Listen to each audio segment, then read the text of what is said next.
Vamos mudar de assunto.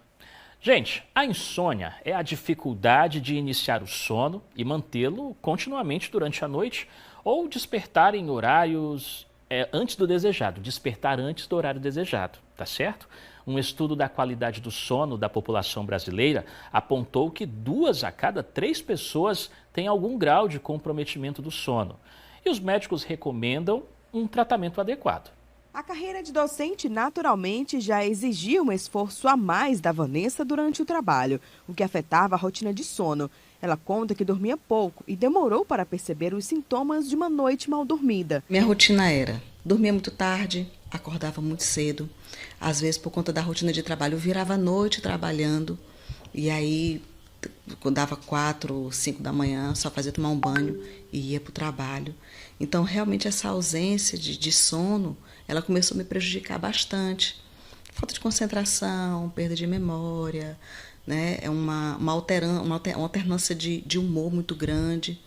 Então, eu comecei a perceber, através de palestras, de informações, como a má qualidade da higiene do sono vai afetando a nossa qualidade de vida. Na vida adulta, a necessidade de sono na maioria da população varia de 7 a 9 horas, sendo a média de 8 horas. Contudo, o estudo A Qualidade do Sono da População Geral Brasileira, publicado em 2022, apontou que 2 a cada 3 pessoas têm algum tipo de comprometimento do sono, um cenário que foi agravado recentemente com a pandemia da Covid-19. Isso significa dizer que esse sono não é reparador como deveria ser e traz aquela sensação de cansaço, irritabilidade, dificuldade de concentração, além de distúrbios do sono. Entre os principais distúrbios podemos destacar insônia, apneia do sono, sonambulismo, síndrome das pernas inquietas, bruxismo, narcolepsia e paralisia do sono. Pessoas que não dormem bem, pessoas que têm insônia, seja ela para iniciar o sono ou para manter o sono,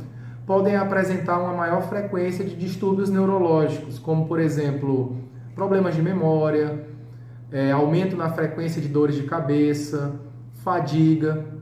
Isso a gente observa e é encontrado em estudos científicos.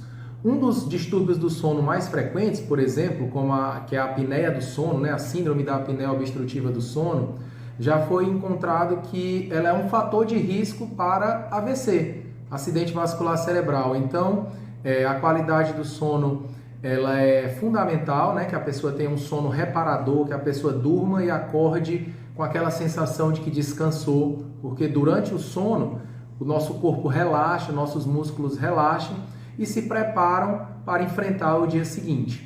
Os tratamentos para os transtornos do sono dependem da causa, sendo normalmente indicada a mudança nos hábitos noturnos, psicoterapia ou uso de medicamentos prescritos por médicos. A Vanessa buscou ajuda. Ela faz acompanhamento e disse que a nova rotina melhorou bastante a qualidade de vida dela. Hoje eu vou dormir quando eu estou com sono de verdade, então é quando eu vou me deitar, manter as luzes do quarto apagadas, tentar manter as telas afastadas, os celulares, porque a gente tem aquela mania de ir dormir levando o celular e realmente acaba atrapalhando no seu sono, né? Evitar alimentos pesados à noite, evitar a ingestão da cafeína, né, após as 18 horas.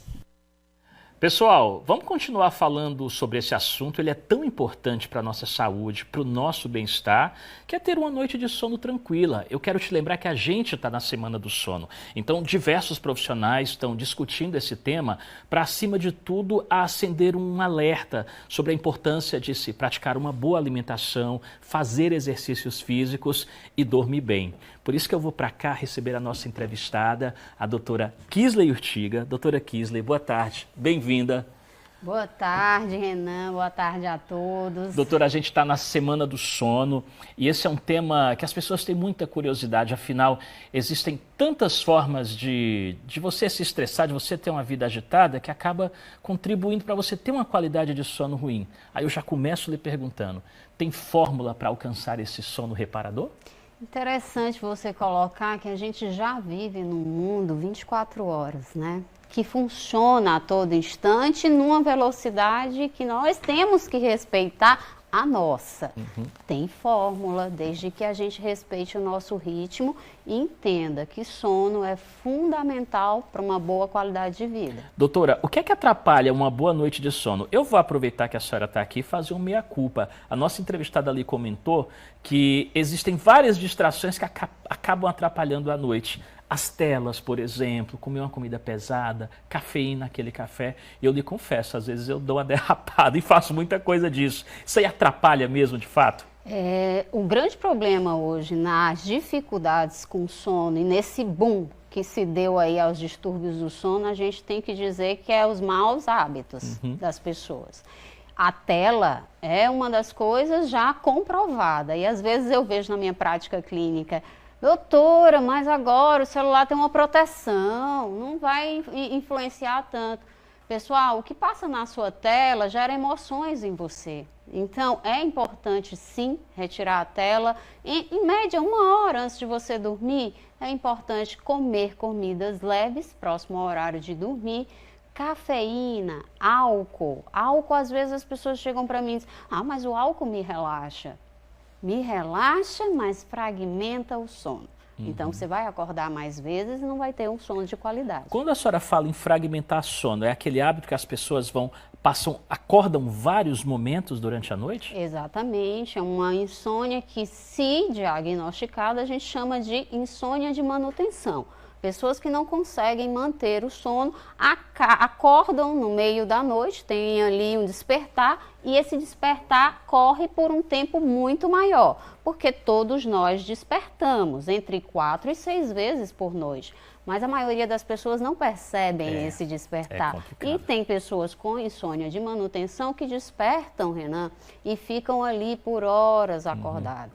Doutora, eu vou aproveitar e abrir o espaço para você que está em casa entrar nessa conversa aqui com a gente. Olha o número do nosso WhatsApp, 98179-8115, e as primeiras perguntas já começaram a chegar. Vou passar uma pergunta aqui para a doutora Kisley, do Raimundo Antônio. Ele é lá da Vila Bandeirante 2 e quer saber por que motivo uma pessoa acaba dormindo demais. Ele está citando aqui que dorme 14 horas por dia. Isso revela algum tipo de problema? Sono em excesso, doutora? Muito interessante a pergunta, porque assim, eu preciso até saber a faixa etária, né, dessa pessoa que está me colocando aí essa dificuldade. Para um adulto, são muitas horas, mas eu preciso salientar que todos nós temos uma variação. Em média, 8 horas de sono para a nossa população é algo que é agradável e que a gente pode dizer que é suficiente para alguns, para outros não. Uns vão precisar de 10, outros vão precisar de 7, estão bem. Então, nós precisamos entender que se ele está numa faixa etária de adolescência, 14 horas é, em média, o que ele vai precisar mesmo. Vou lhe dar meu exemplo. Eu, um homem de 39 anos, alguém que está nessa faixa de idade, o ideal são quantas horas de sono por noite? Eu vou te dizer que entre 7 e 8 horas, eu acredito que você desenvolve muito bem as suas funções. Menos do que isso, a gente tem que entender o que vem de reflexo, porque um grande problema que nós estamos vendo hoje na população se chama privação de sono. Os jovens, não só os adolescentes, como os jovens adultos, estão privados de sono. E os problemas que vêm aí é memória, falta de concentração, a diminuição da alerta, o sistema imunológico, inúmeras doenças cardiovasculares e por aí vai. Por que eu não consigo perder peso, doutor? Não durmo bem. Pois é. Então a gente precisa estar olhando para essa quantidade de horas. Né? Certo. Doutora, a Antônia, lá de Caxangó, está dizendo que só dorme sob efeito de medicação. Tem gente que só dorme, só consegue ter uma noite se for na base do remédio? Isso vicia de alguma forma? A gente começa a compreender, assim, quando chega já para um especialista do sono, já chega, assim, com várias dificuldades, porque já passou por várias tentativas de retomar este sono, né? E dormir com remédio, hoje eu falo para você em nome da psicologia do sono, nós estamos na bandeira como tratamento considerado padrão ouro, tá? De forma farmacológica ou não. Tem pessoas que a gente precisa intervir com medicação e a gente tem que organizar essa prescrição com o médico. Tem pessoas que a gente já entende que existe realmente uma dependência e que a gente precisa trabalhar essa reconstrução. Diane está dizendo que tem uma criança de 1 ano e 5 meses em casa e que ela passa a noite acordando. Isso é normal? Aí 1 ano e 5 meses a gente tem fases que precisa ser avaliado por que essa criança está acordando tanto. Já deveria estar dormindo melhor, né? Peço a ela até para que entenda assim, é a rotina dessa criança, é a alimentação, é a estimulação à noite. Eu vou lhe fazer uma última pergunta só para a gente encerrar o nosso bate-papo. Doutora, quem troca o dia pela noite? Gente que trabalha de noite, por exemplo, e precisa dormir de dia. Como é que faz para conviver com essa mudança de fuso? É possível?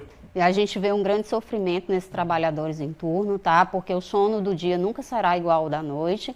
Então, assim, nós precisamos adequar uma janela que caiba dentro da condição dessa pessoa, seja ela matutina ou vespertina. Perfeito, então. Doutora, muito obrigado. Sucesso aí na semana, nesse evento tão importante para a saúde e bem-estar. Obrigado mais uma vez pela presença, tá bom? Obrigada, Renan. E agradeço você que está em casa. Gente, muitas perguntas, infelizmente, não deu tempo a gente responder todas, mas a gente volta nesse assunto em breve, tá bom? Obrigado, doutora, mais uma vez.